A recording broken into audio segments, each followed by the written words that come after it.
In today's video, we're going to be looking at the Southwire Romex Wire Stripper. According to the packaging, its stainless steel construction means it's 5 times more durable. It's specifically designed for 10-2 and 12-2 Romex NM. The blister packaging that it comes in allows you to see some of the cutting action. My question is, does it replace all this stuff that I currently use when I'm working with electrical wires? I'm no professional, I'm just a do-it-yourselfer kind of guy. This is the tool I use for wire stripping. Has a serrated nose, next in an area for crimping, and it will strip from 20 gauge all the way to 10. It'll loop wire strands. It has a cutting blade which doesn't cut really thick wires, but it will suffice. A built-in lock, spring action for opening, somewhat of an insulated handle. When we look at the insulated handle, we see that it's just under 3 inches in length, which means when you palm it and you're trying to stay with the insulation, your palm's going to go off the end. So it's not a comfortable tool to use. Fortunately, when I'm stripping wires, I'm not doing a lot of it, so it's a short time inconvenience. I also use alignment. This is nice because it has a really strong cutting edge, which allows me to cut thick cables. A great area for biting down, twisting, and turning. And you can also do some compression with the back end. Pair of diagonals allows me to cut wires, strip insulation, and that's it. Then this long nose allows me to reach in the places where the alignment jaw is too large. It's got a nice bite with this serration. It's got a cutting edge that you can use to strip insulation and cut wire. And again, you can compress down on things.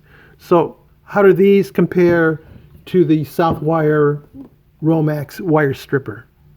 First off, the Southwest measures about 8 inches tip to tip, 2 inches wide when it's closed, has a serrated nose. Behind that, a place where you can crimp down.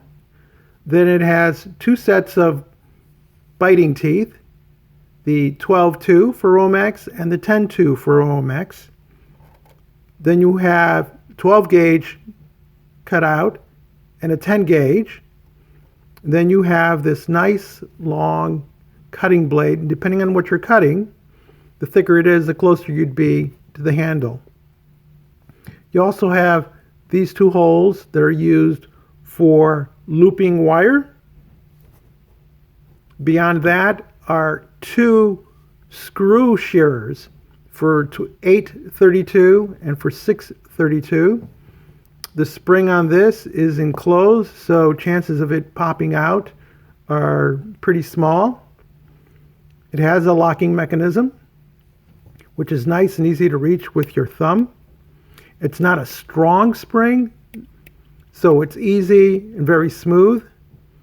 The handle itself is double insulated, and again, because the handle runs 3.5 inches, you get plenty of insulation on your hands. And not that you're going to cut live wire, but should you inadvertently do so, you have some protection.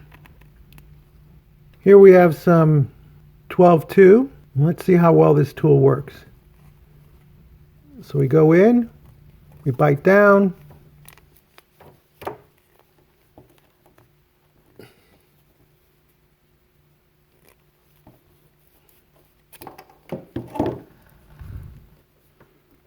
there is a little bit of nicking of the insulation. The outer shield is pretty decent cut. I don't see any tearing. Let's see what it does with the single strands.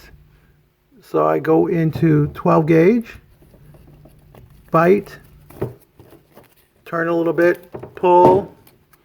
That looks clean. And let's bite a little further so we can see if there are any marks on the copper. There's just a little bit of nicking. You can feel it, I can see it, but not enough to be concerned about. Probably no worse than what I do. Let's try cutting this. And that does a nice clean cut. Here's just some bare grounding wire. We'll use the end of it. No problem there. Now, here's our looping tool. And depending on what you want to do with it, you can loop. Now, it will also shear. 1632, you can only do it on one side because it is threaded on this side. So I'm going to put in a screw. We're going to make sure it goes through to the other side. Okay, you can see that it's protruding. And we're going to see if it shears. And it sheared. Let's take it out. And it gives us a nice, clean cut. Impressive. I also have a screw for the 832. So again, you thread it through on one side only because that's the threaded side of the tool. As you see, it's sticking out. And we're going to cut or shear.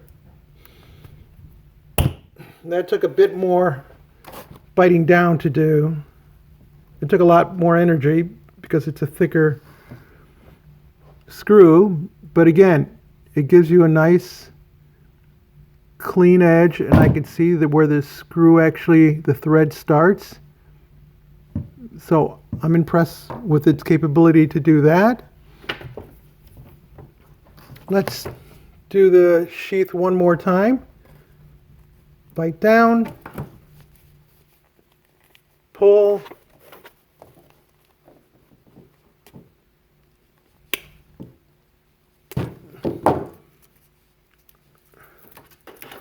that I like a lot better. Look at that. It's clean, no tearing. Didn't even tear the paper wire. So this is a pretty versatile tool. Not only can you use it with your Romex, but you can use it to grab and pull things with it. You can crimp with it, and you can also use this cutting edge just to cut things with it that don't fit the 10 or 12 gauge. And of course you can loop, and you get a bonus that you can shear screws with it. It's a nice, comfortable size. I like the fact that the top handle is curved. It locks via the thumb, which makes it nice and easy. This is definitely going to be a nice addition to my toolbox, and probably means that while I won't get rid of these tools, this will be more likely my go-to tool unless I specifically need like a 16 or an 18, in which case I would go with this because it's just easier than going too deep with this one. But overall, this tool does a lot of the same functions that these do. So these will still be in my tool belt, but this will probably be the first tool that I grab for. If you found this video interesting or useful, give us a thumbs up, leave us a comment, and please subscribe. Note that we don't include commercials in the middle of our videos because of our subscribers. And as always, thank you ever so much for watching.